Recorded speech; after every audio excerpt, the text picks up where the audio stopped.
പുതിയൊരു വീഡിയോയിലേക്ക് എല്ലാവർക്കും സ്വാഗതം. ഇന്ന് നമ്മൾ തയ്യാറാക്കാൻ പോകുന്നത് നല്ലൊരു സ്നാക്സ് ആണ്. അതിനായിട്ട് നമ്മൾ നല്ല മൂത്ത ചക്ക പച്ചയാണ് എടുത്തിട്ടുണ്ട്. അതിൻ്റെ കുരു കളഞ്ഞ് നമ്മൾ ചക്കയുടെ കുരു കളഞ്ഞ് ഇതുപോലെ എടുത്തിട്ടുണ്ട്. ഇനി നമ്മൾ എടുത്തിരിക്കുന്നത് ചക്കക്കുരുവാണ്. ഇത് നമ്മൾ വേവിച്ച് വെച്ചിരിക്കുന്ന ചക്കക്കുരുവാണ്. സബോള അരിഞ്ഞെടുത്തത്, കൊത്തി അരിഞ്ഞെടുത്തതാണ്. മിക്സിയുടെ ജാർ എടുത്തതിന് ശേഷം ഈ ജാറിലേക്ക് നമുക്ക് ഈ വേവിച്ച് വെച്ചിരിക്കുന്ന ചക്കക്കുരു ഇട്ട് കൊടുക്കാം. ഇത് നന്നായിട്ടൊന്ന് അടിച്ചെടുത്തുകൊണ്ട് വരാം. ഇഡ്ഡലി പാത്രം എടുത്തതിന് ശേഷം അതിനകത്തേക്ക് ഒരല്പം വെള്ളം വെച്ച് കൊടുത്ത് നന്നായി ഒന്ന് തിളയ്ക്കാനായിട്ട് വെച്ച് കൊടുത്തിട്ടുണ്ട്. ഈ ചക്കച്ചുള ഇതിനകത്തേക്ക് ഇട്ട് കൊടുക്കാം. എന്നിട്ട് ഇതൊന്ന് മൂടി വെച്ച് നന്നായി ഒന്ന് ആവി കയറ്റിയെടുക്കാം. പാൻ അടുപ്പത്ത് വെച്ച് കൊടുത്തതിന് ശേഷം ഒരല്പം എണ്ണ ഒഴിച്ച് കൊടുക്കണം. ഈ എണ്ണയിലേക്ക് കടുകിട്ട് കൊടുക്കാം.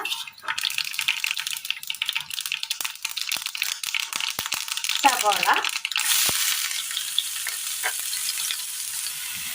ഇതിലേക്ക് ഒരു 3-4 ചുള വെളുത്തുള്ളി അരിഞ്ഞത് കൂടി ഇട്ട് കൊടുക്കാം.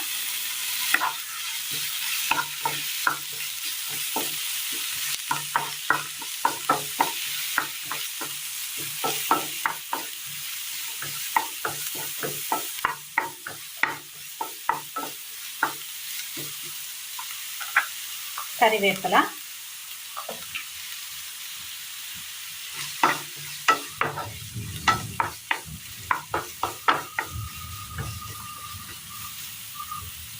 ചെറുതായി ഒന്ന് വാടി കിട്ടിയിട്ടുണ്ട് സവോള. ഇനി ഇതിലേക്ക് നമ്മൾ അരച്ചു കൊണ്ടുവന്ന ചക്കക്കുരു ചേർത്ത് കൊടുക്കാം.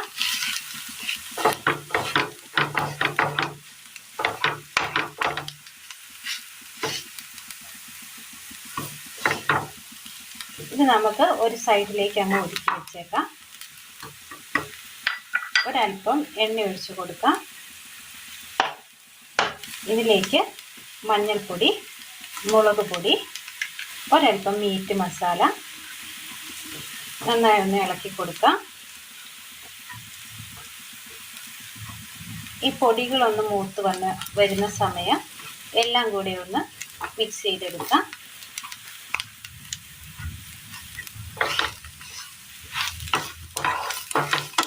ഈ ചക്കക്കുരു ഒന്ന് ഉടച്ചെടുക്കണം. വെള്ളം കൂട്ടാതെ നമ്മൾ അരച്ചത് കൊണ്ട് തന്നെ നന്നായി കട്ട പോലെ വന്നിട്ടുണ്ട്. ഇതൊന്ന് ഉടച്ചെടുക്കണം.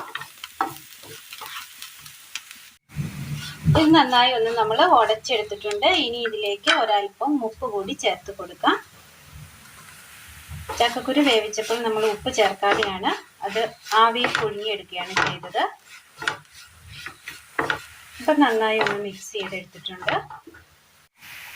ഇനി ഇതിലേക്ക് നമ്മൾ ഒരല്പം വിനീഗർ ചേർത്ത് കൊടുക്കുകയാണ്.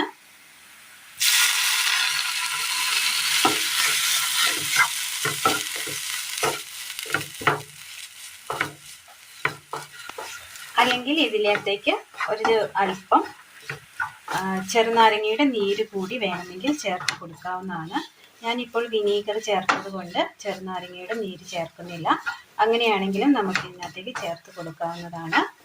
ഇതിനെ ഒന്ന് മാറ്റി വെക്കാം. ചക്ക നമ്മൾ നല്ലതുപോലെ ഒന്ന് ആവി കയറ്റിയെടുത്തിട്ടുണ്ട്. ഇതൊന്ന് തണുക്കാനായിട്ട് വെക്കാം. ഒരു ബൗൾ എടുത്തതിന് ശേഷം ബൗളിലേക്ക് അരിപ്പൊടി ഒരല്പം ഇട്ട് കൊടുക്കാം. ഇതിലേക്ക് ആവശ്യമായ ഉപ്പ്, ഒരല്പം മീറ്റ് മസാല, മഞ്ഞൾപ്പൊടി. ഇനി ഇതിലേക്ക് ആവശ്യമായ വെള്ളം കൂടി ചേർത്ത് കൊടുക്കാം.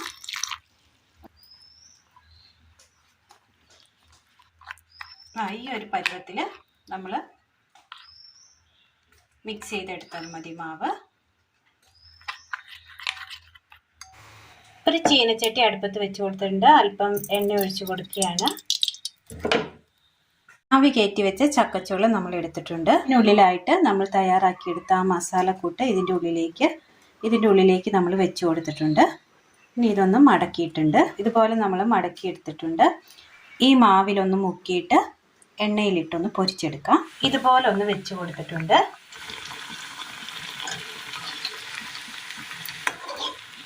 ഒരു സൈഡ് നല്ലതുപോലെ ഒന്ന് മൊരിഞ്ഞ് വരുന്ന സമയം മറിച്ചിട്ട് കൊടുക്കാം. വേറെ ഒന്നും നമ്മൾ ഇതിനകത്തേക്ക് ആഡ് ചെയ്തിട്ടില്ല. ചക്കയും ചക്കക്കുരുവും മാത്രമേ നമ്മൾ ആഡ് ചെയ്തിട്ടുള്ളൂ. എന്നാൽ നല്ല സ്നാക്സ് ആണ്. ഒരു സ്പൈസിയായ നല്ലൊരു സ്നാക്സാണ്. എല്ലാവർക്കും ചെയ്ത് നോക്കാവുന്നതാണ് കേട്ടോ. ഈ ചക്ക സീസണിൽ എല്ലാവർക്കും ഒന്ന് ചെയ്ത് നോക്കാവുന്നതാണ്. നന്നായി ഒന്ന് ഫ്രൈ ആയി കിട്ടിയിട്ടുണ്ട്. ഇത് കോരി മാറ്റി ഇതുപോലെ മറ്റെല്ലാ ചക്കച്ചുളകളും ഒന്ന് തയ്യാറാക്കി എടുക്കാം. ചക്ക മസാല നിറച്ചതാണ് ഇന്ന് നമ്മൾ തയ്യാറാക്കിയത്. വളരെ സിമ്പിളായി ചക്കയും ചക്കക്കുരുവും ഉണ്ടെങ്കിൽ നമുക്ക് വീട്ടിൽ തയ്യാറാക്കിയെടുക്കാൻ പറ്റിയ ഒരു 4 മണി സ്നാക്സാണിത്. അപ്പോൾ എല്ലാവരും ഒന്ന് ചെയ്ത് നോക്കണം. നല്ല ക്രിസ്പിയാണ്. ഇതിനൊപ്പം വേണമെങ്കിൽ ടൊമാറ്റോ സോസിൽ മുക്കി കഴിക്കാവുന്നതുമാണ്. നല്ല ടേസ്റ്റ് ആയിരിക്കും. അപ്പോൾ എല്ലാവരും ഒന്ന് ചെയ്ത് നോക്കണം. കൂട്ടുകാരിലേക്ക് ഒന്ന് ഷെയർ ചെയ്ത് അയക്കുവാനും മറക്കരുത്. അപ്പോൾ ഇന്നത്തെ വീഡിയോ എല്ലാവർക്കും ഇഷ്ടമായി എന്ന് വിചാരിക്കുന്നു. വീഡിയോ ഇഷ്ടമായാൽ ലൈക്ക് ചെയ്യാനും ഷെയർ ചെയ്യാനും സബ്സ്ക്രൈബ് ചെയ്യാനും മറക്കരുത്. താങ്ക്